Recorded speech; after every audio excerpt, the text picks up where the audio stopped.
What is the new gotcha question liberals have crafted to derail Republicans in the 2016 campaign? It's the following 12-word question you will likely hear a lot more of throughout the campaign season, and here it is. Would you attend the gay wedding of a friend or family member? If the candidate dares to avoid the question, preferring to discuss such mundane issues as foreign policy, terrorism, or immigration, it's to no avail. The reporter will simply repeat the gotcha question. Would you attend a gay wedding of a friend or family member? Even if the candidate throws a forum on how to stop ISIS or balance the budget, the question will still be, would you attend the gay wedding of a friend or family member?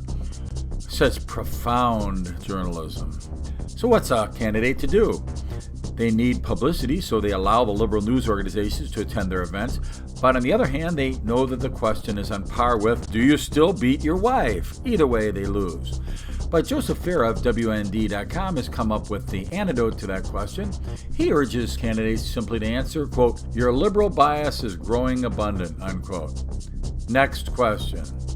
Would you attend the gay wedding of a friend or family member? Same answer.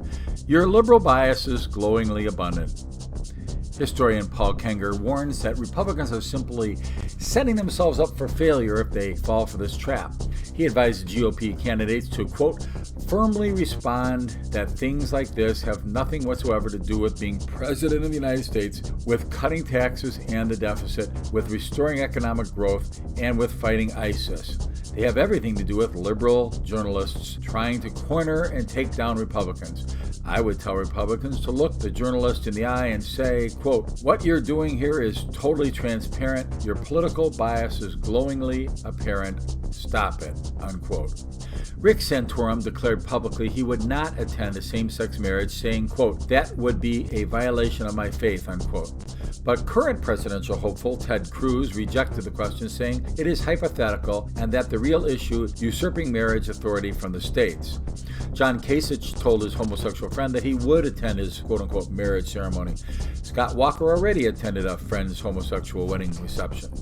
During an interview on Face the Nation, Bob Schaefer broadsided Marco Rubio with the question, quote, is homosexuality a choice, unquote.